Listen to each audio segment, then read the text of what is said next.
একদম coat and coat বলে আমি বলেছি মহি যদি শিবির হয় শিবির ভালো। হ্যাঁ, কারণ মহি এত ভালো একটা ছেলে, মহিউদ্দিন ও এত ভালো একটা ছেলে যে ও খারাপ কিছু করবে বা খারাপ কিছুর সাথে অ্যাসোসিয়েটেড হবে বা ভুল কিছুর সাথে, এটা আমি আসলে মনে করি না। তো ওর মতন ভালো ছেলে যে সংগঠন করবে অবশ্যই সে সংগঠন হ্যাজ সাম ক্রেডিবিলিটি, হ্যাঁ, has some goodness in it. না হয়তো আর আওয়ামী টাইমসে একটা শিবিরকে ভিলিফাই করা, হ্যাঁ, করার একটা যে প্রবণতা ছিল সেটা হতো। এখন আমি সেটা করব না। এখন আপনারা আমাকে যতই এবার শিবিরের ফেমিনিস্ট শাখার শিক্ষক বানান আর যাই বানান, আমার মধ্যে সেই প্রথমত হচ্ছে যে আমি সহকারী অধ্যাপক, সহকারী শিক্ষক না। আপনার ভুল। নাম্বার 2 হচ্ছে যে আমি বসার পর আমার মনে হলো আপনাকে ওই সাইডে দিয়ে হামিমকে এই সাইডে দেওয়া উচিত ছিল, because it's not a teacher versus student kind of situation. আপনি ওই সাইডে যেতেন, হামিমকে এই সাইডে পাঠান, আপনি ওই সাইডে যান। তাই না? আমরা কি একে অপরের এগেইনস্টে বসছি নাকি? না না, ডেফিনেটলি নট। আমি সেই জিনিসটা চেয়ার কেন নিচ্ছেন? একই তো চেয়ার। আপনি এই কারণে তো শিক্ষক। এক্স্যাক্টলি। এবার আমি কথায় আসি। সো আমি যেটা মনে করি, আমি যেটা প্রথমেই আমি তো আসলে none of us planned to sit together, তাই না? আলাদা আলাদা ইন্টারভিউ দেওয়ার কথা ছিল। আমি এটাও দর্শককে মেনশন করি, আই নিউ যে আমি আমার জায়গাটা বলতে আসবো। তো আমাকে যখন উনি বললেন যে ম্যাডাম হামিম ভাইও আসবেন, আমি বলছি হামিমের সাথে আমি দেখা করতে পারি, আমি ওর মুখোমুখি কোনো কথা বলার কোনো দরকারই নাই আমার, কারণ আমার আসলে ও স্টুডেন্ট। 9 তারিখেও আমার স্টুডেন্ট অনেক পছন্দ, এর জন্য আপনারা দেখেছেন ওকে বকা দিচ্ছিলাম। হ্যাঁ, আমি কিন্তু ভিডিওগুলো যদি দেখেন আমি কিন্তু হামিম তুমি আমাকে বায়াস বলছো, তার মানে আই ওয়াজ ইন ডিসবিলিভ যে হামিম আমাকে বায়াস বলতে পারে, কারণ আমি জানি যে হামিম আমাকে চিনে। তো হতেই পারে না যে হামিম আমাকে বায়াস বলতেছে। পার্সোনাল জায়গা দিয়ে বলছিল, পার্সোনাল জায়গা দিয়ে আমিও বিলিভ করি না যে তিনি বায়াস। এক্স্যাক্টলি। আমি সমষ্টিগতভাবে প্রশাসনিক কর্মকর্তা, কিন্তু যে কারণে করেছে সেটার ব্যাপারে বলুন। তারপর আমি একটা করে আসি। তো তারপরে হচ্ছে যে আমি এই জন্যই রাজি হলাম একসাথে বসতে, যে it is very important for everyone to know যে আমরা আসলে সবাই এক টিমে। এবং আমার এর আগেও ইন্টারভিউ গুলো যদি ওগুলো আসে নাই, খারাপ জিনিস শুধু মিডিয়াতে আসে, ভালোগুলো আসে না। আমাকে যখন মিডিয়া জিজ্ঞেস করেছে যে আপনারা কোনো সংকট বা কোনো ঝুঁকিপূর্ণ কিছু মনে করেন কিনা, আমি বারবার বলেছি, আই স্ট্রেস যে এখানে we are all on the same team. সেখানে প্রশাসন বলেন, ফ্যাকাল্টিজ বলেন, স্টুডেন্টস বলেন, সবাই সেম টিমে। এখানে ঝুঁকির জায়গাটা কোথায়? তাহলে সেম কথা আমার হামিমের জন্য, যে আমার সাথে হামিমের 9 তারিখে একটা বাগবিতণ্ডার মতন হয়েছে। তার মানে এই না যে আমি এখন কালকে 9 তারিখ থেকে আমি ওকে ডিজোন করবো। ও আমার স্টুডেন্ট, ও কি ক্যাম্পাসে আসবে না? আমি ওর সাথে দেখা হবে না? সো আমার আসলে ওখানে কোনো রাগ, ক্ষোভ, দুঃখ কিছুই নাই।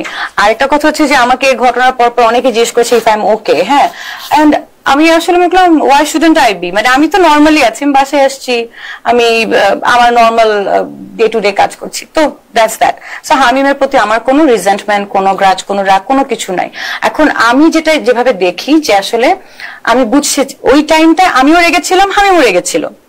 আমি রেগেছিলাম কারণ সকাল থেকে আপনারা ভিডিওতে দেখেছেন যে আমি সুন্দর করে বলে কিন্তু কুল পাচ্ছিলাম না, আমাকে মাইকে চিৎকার করে বকা দিতে হচ্ছিল যে তোমরা 100 মিটারের ভিতরে কোন ধরনের এই যে লিফলেট বিতরণ, মুখে মুখে বলা এক কথা বা লিফলেট বিতরণ এটা করা যাবে না, এটা নির্বাচনী বিধিমালার পরিপন্থী, মানে ইটস ক্লিয়ারলি রিটেন। এটা বারবার করছিল এবং সেটা শুধুমাত্র ছাত্র দল না, ছাত্র দল, তারপরে স্বতন্ত্র, শিবির, সবাই বারবার এসে, বাম, সবাই সবার মতন আসছে এবং আমার কাজটা কি ছিল ওদেরকে তাড়িয়ে দেওয়া। হ্যাঁ, এবং আমি রিপিটেডলি ওটা করছিলাম। হ্যাঁ, এখন আমি যেটা মনে করি যে সেই মুহূর্তে ঘটনাটা কেন ঘটলো, আমার ধারণা ওই টাইমে যে দুইজন নারী রিপ্রেজেন্টেটিভ ছিল, প্রার্থী ছিল, ওরাও মনে করেন সবাই তখন ইলেকশনের হাইপার। হ্যাঁ, সবাই তখন একটা অ্যান্টিসিপেশন। আমার ধারণা ওই দুইজন এসে ভাই ব্রাদারকে পেয়েছে, সিনিয়র ভাই ব্রাদার, তারপর নেতা গোত্রীয়। হ্যাঁ, তো ওদেরকে ডেকে এনেছে যে দেখেন দেখেন ম্যাডাম আমাদেরকে শুধু ইয়া করছে, হ্যাঁ, দিতে দিচ্ছে না, সবাইকে দিতে দিচ্ছে, নালিশ করছিল। হ্যাঁ, নালিশ। হ্যাঁ, তো আমি কিন্তু সবাইকে ভাগাচ্ছি নির্বিশেষে। হ্যাঁ, ভাই ভাই ভাব অলরেডি আছে। হ্যাঁ, অলরেডি আছে। সো বিষয়টা হচ্ছে যে ওরা দুইজন যে দৌড়ায় ওদেরকে আনলো। সো এখানে হামিম ছিল, শিপন ছিল, তারপরে তোমাদের সেন্ট্রালে আরেকজন ছিল, নাসির নামে উনি ছিলেন। হ্যাঁ, আমার খুব পছন্দের মেঘলা ছিল। হ্যাঁ, and if you see closely, ওখানে ভিডিওটা আসে নাই, আমি মেঘলাকেও জিজ্ঞেস করছি, মেঘলা মেঘলা ওরা তোমার দল কেন আমাকে এরকম করছে, মানে আমার কাছে ডিসবিলিফ তখনও যে ওরা আমাকে আসলে ঘেরাও করলো, whereas আমি সকাল থেকে সবাইকেই ওখান থেকে এটা করতে দিচ্ছিলাম না। এটা আসলে নির্বাচনী ইয়ার।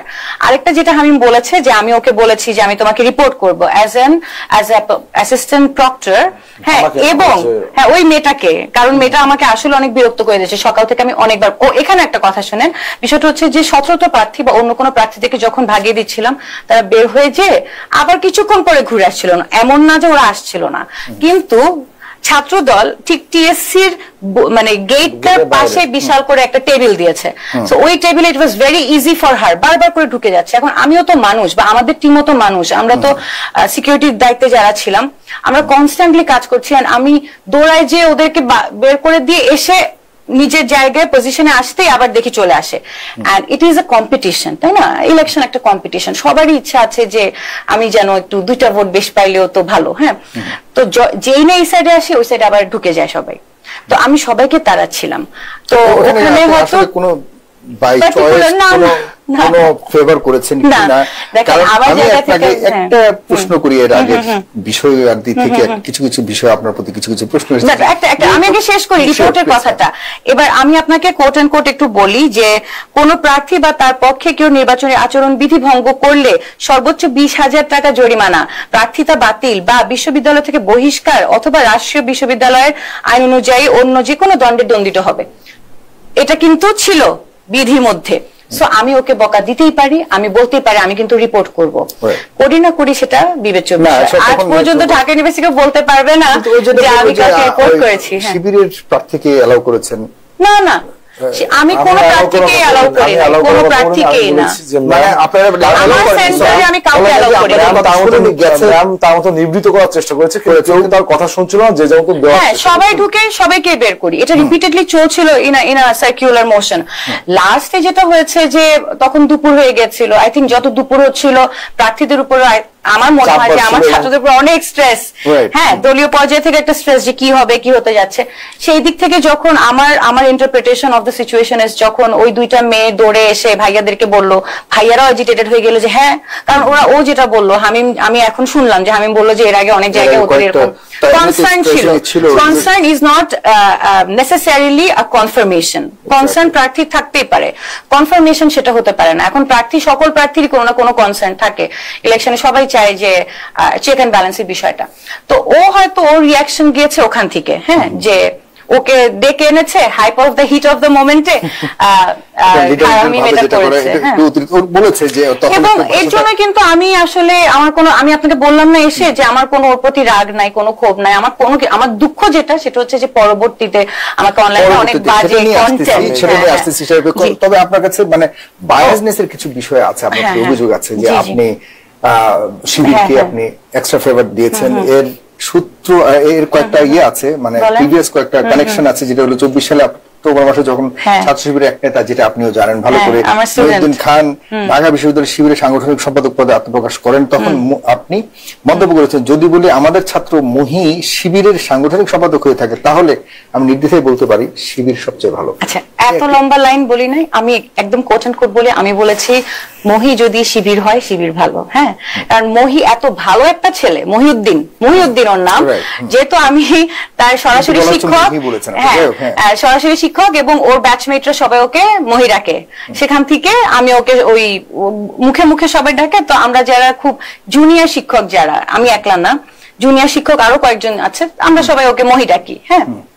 তো আমি এই কথাটা বলেছিলাম ইন দ্য সেন্স যে ও এত ভালো একটা ছেলে যে ও খারাপ কিছু করবে বা খারাপ কিছুর সাথে অ্যাসোসিয়েটেড হবে বা ভুল কিছুর সাথে, এটা আমি আসলে মনে করি না। তো ওর মতন ভালো ছেলে যে সংগঠন করবে, অবশ্যই সে সংগঠন হ্যাজ সাম ক্রেডিবিলিটি, হ্যাঁ, has some goodness in it, না হয়তো আর মহির মত পার্সোনালিটির কারণে আপনি এক্স্যাক্টলি, হ্যাঁ, শিবিরের কারণ না।